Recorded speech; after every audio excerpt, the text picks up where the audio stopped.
Hey guys, Lytane here, and last time on my show I played through a game that was based on a movie, so now I want to have a look at the movie that has a game based on it. It was one of those movies that I watched a lot as a kid, I absolutely loved, but as I found out recently after watching Godzilla, maybe my childhood impression of things is not very good. So today I'm going to find out, is the Pagemaster worth it?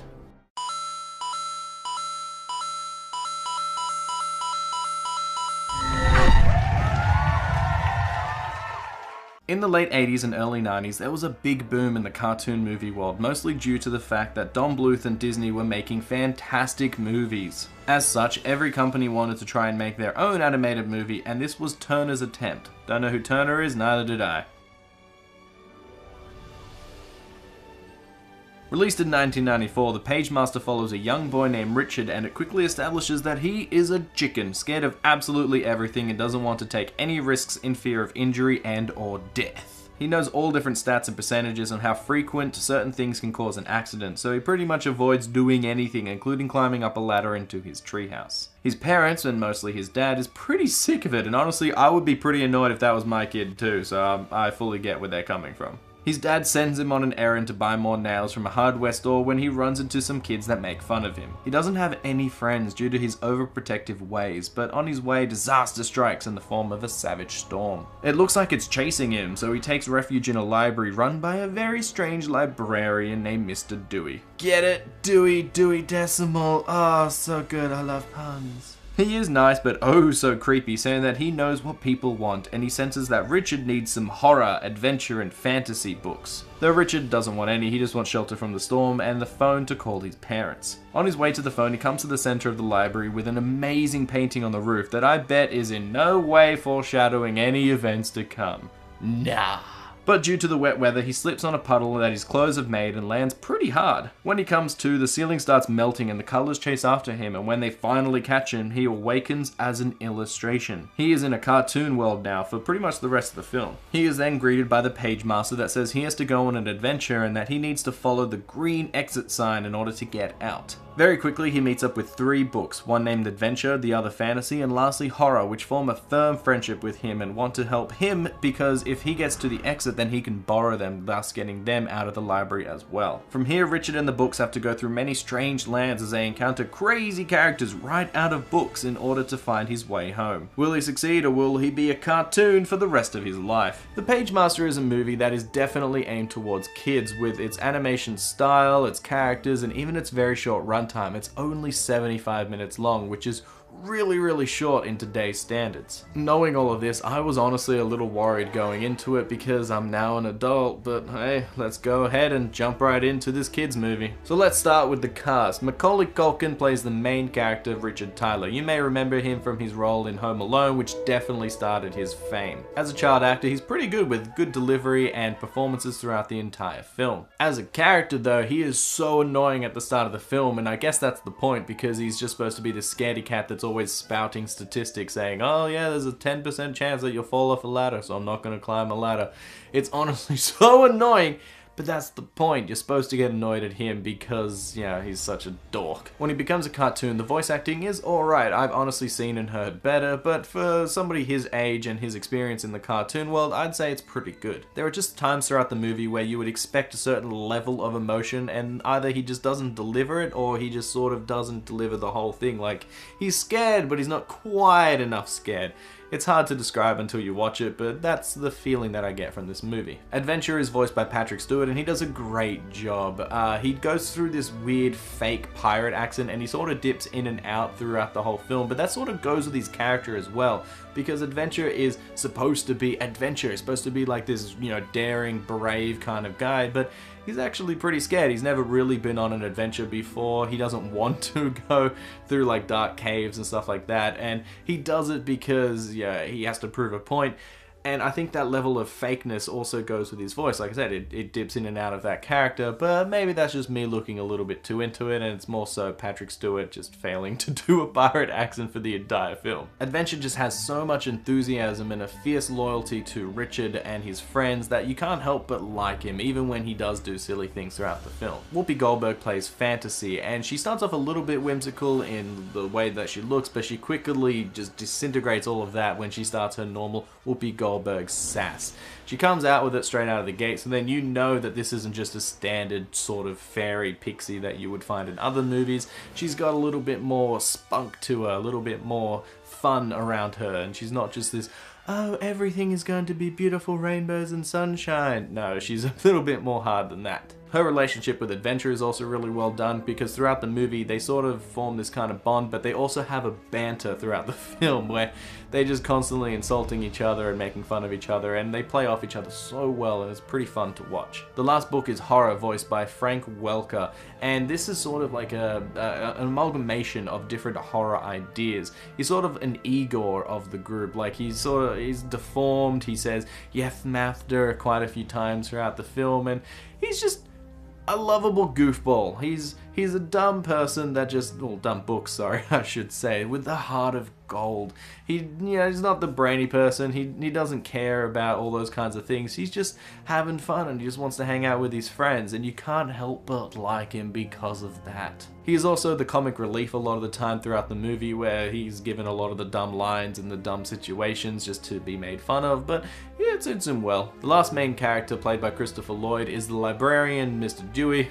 Man, that pun still gets me. And he also does the voice of the Pagemaster throughout the film. When he is the librarian, he is downright creepy and crazy and fun at the same time. He's just all up in your face. He's like constantly, like right there in front of Richard's face. Like, just, it's so close. It's an uncomfortable amount of closeness, and the way that he speaks is also really uncomfortable. You just get this huge sense of stranger danger here, like something bad is about to happen. But of course it's a kids film, so nothing does happen, but oh man, it almost could. As the Pagemaster, he is insightful and cryptic, like any good mentor should be. He gets Richard on the right path at the beginning, and then just pretty much pops up every now and then to give advice, so he's not overly used throughout the film, but he has a presence throughout it. This movie is split into two parts, with the normal world looking just like that, pretty normal, if the colours are a little bit muted. It isn't until he gets to the library where the movie really starts to kick off. As soon as it switches to the animation, the style is pretty good. The characters are all fluid enough, and they have great expressions. Richard is the most bland of the movie because he's just a normal boy, but they do give him a lot of movement and expression throughout the film, so it does work. The books are very well done with how they both look and act, each with a very distinct personality and theme, and they still act like books, so you can open them and read them and even pull out some of their stories, which is really, really cool. The monsters in this film is where this animation style shines though. Seeing the world of horror for the first time is a great setting, and then to meet Mr. Jekyll and then see him turn into Mr. Hyde and just how frightening it is, it gave me nightmares as a kid, and even now it's still pretty horrifying. I also love the design of the Pagemaster himself, where his clothing looks like a bunch of books and his beard looks like scrolls. It's all really, really cool, and I really, really like the look of it. It's such a well-drawn figure, and the look of it definitely lives up to the name Pagemaster. As soon as the movie becomes a cartoon, they start using books everywhere as well to make up the scenery in the world, which I thought was a great idea. Using them as steps, mountains, and rocks is a pretty cool concept. But as you can see, even though I praise the style of the animation, just the animation itself looks kinda cheap. It's one of those animations that you can look at and go, yeah, that's pretty crap. It just feels like it didn't have a very big budget, and the backdrops are all muted and kind of crappy, and just everything about the whole film just gives off that air of meh. It's even worse when you consider some of the other movies that were coming out in the same year. Like, did you know that 1994 was the year that The Lion King came out? So this came out at the same time as The Lion King, and The Lion King looks so goddamn impressive next to this. It just, falls. Even though this is a short film, the pace of it is actually a little bit over the place, which I find a little odd. While the real world parts do drag on a little bit because you want to get to the animation, it does set the mood for everything fairly well, and it's paced out well enough. It's when he becomes a cartoon that things just get a little bit wonky. Because the movie itself wanted to work a few different stories and titles into their narrative, they don't spend very much time in each of the places. You get a brief backstory of the bad guy in question, and then they become bad, they get chased, and then they leave, and that's the entire story. It's just this really small droplet in the rich history that was the source material that they pulled from. Maybe it's because of that short runtime that they couldn't give any of these characters any depth. At one point you meet Moby Dick, and it's just this sequence where you see the boat people, Moby Dick comes out, crashes, kills everybody, and then disappears, and that's the end of the sequence. It goes on for like 5 minutes, and it's like, that's it. You don't get any context for who Moby Dick was or what's going on. You don't get any context of the story or anything that else is going on, and it doesn't even really fit into the main narrative very well. It just sort of happens. I think too much time was spent at the beginning setting up Richard as a scaredy cat, and I also think too much time was spent when Richard first becomes a cartoon. He's just in the library, and he spends so much time there, meeting all the books and getting to know what the rules of this world are. I think by cutting down those two parts, a little bit more time could have been spent on the other people, especially the villains, just giving them a little bit more screen time or giving the characters a little bit more play off of them as well would have been so much nicer. The only villain that gets any real screen time is the dragon, and that's at the end of the film. The dragon is the big climactic fight at the end of the movie where Richard and the books have to scale a tower of books in order to reach the exit, but then the dragon attacks and they have to fight it off. Throughout the entire film, the moral has been to take some risks and live a little. You can't live your life in fear, right? So of course by the end, Richard finally musters up the courage to save his friends instead of just getting out. I think it's a pretty good message, but the way it's conveyed is to be a little bit dangerous, so just be careful with your kids with this one. The final fight with the dragon starts off well enough, but it's over in a few seconds. Richard charges in, swings a sword that he got, and then he gets caught in the tail when one shake of the dragon just loses all of his equipment. What an idiot. And then he gets eaten.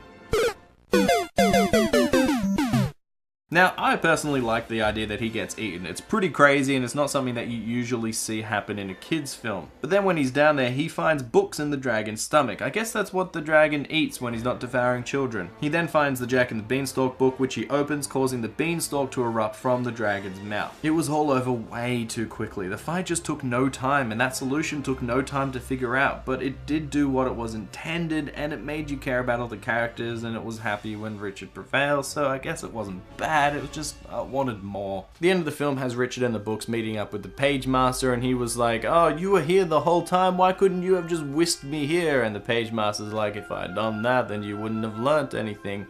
Which is, you know, just reinstating the fact that this movie has some kind of moral. It's also pretty funny because you don't usually hear that line very often, like in The Wizard of Oz. You know, Glinda the Good Witch could have just told Dorothy the entire time that you just have to click your heels together to go home, but nope, she didn't, because, you know, politics and stuff. The way that Richard conquers his fear is also pretty crazy. The way that you have to conquer it is to get something even more fearful, like death, put in your face in order to overcome your fears. Like, he wasn't going to climb up a ladder, and then adventure opens up a book and a giant tentacle monster starts coming out. I think it's an octopus from 20,000 Leagues. I'm not sure, I can't remember off the top of my head. Anyways, and the giant tentacles come out and Richard has to climb up a ladder in order to live. Fear is a good motivator. But the very final part of the movie has Richard waking up after his ordeal and then wondering, is this real, or did I just make it all up in my head? And it's up to you to decide. I personally think it probably all happened because he does have the books, and the end of the film does have a little bit of a hint to the fact that the books are still alive. Or it could just all be part of his imagination, because that is the world of books. As a kid, this movie wowed me because I loved books. Getting lost in them and reading about new adventures was something I really enjoyed, and this movie teases you with the world of literature and how many amazing books and stories there are in this world. Even my girlfriend said this would have been a movie that she would have loved as a kid due to the same reasons. She loves books as well. As a kid, she would have enjoyed this movie based on books and stories with lots of silly jokes and fun with a few horrifying things thrown in it. The last thing I want to mention as well is that the score for this film was done by James Horner, who did the score for The Land Before Time, and when I was watching this film, the music kept reminding me of that movie, and if you ever saw my review on it, you know that that movie tugged at my heartstrings, so when I heard the music that sounded similar, it was also tugging at my heartstrings. It was a very peculiar feeling. The Pagemaster is still a good film, so I'm gonna say that it is worth it. It's not very long to get through, and you get to see all these fun, unique characters interacting with the world around them. The animation style is really good, but the animation itself doesn't look the greatest, so that's a bit of a mixed bag there, but everything about this film just has a certain charm to it.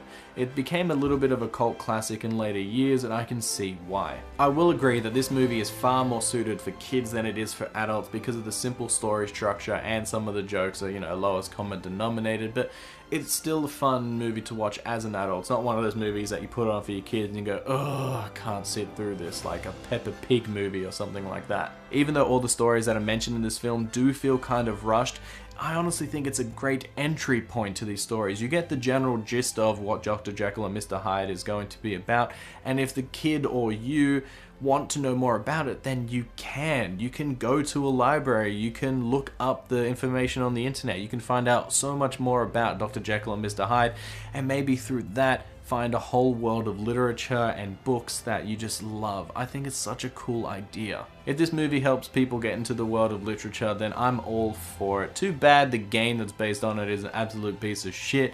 Otherwise, we could have had two great things in our hands, but oh well. So guys, tell me what you thought about the Pagemaster movie. Did you watch it as a kid, or did you watch it as an adult? Or have you watched it since, like just what I have done, and then realized that, oh, this movie is still pretty cool? Or did you think that it was now crap? Did you get into literature and books because of it? Or did you like books and then you checked out this movie? Just let me know. Everything and anything about your entire life, just let me know in the comments below. And don't forget to like and subscribe. Bye. I should write outros one day. Nah, they're more fun. Whoopi Goldberg plays Fantasy, and she starts off a little bit whimsical like you would expect, but she quickly gets into the sass and the normie, oh my god. I said normie because of Whoopi.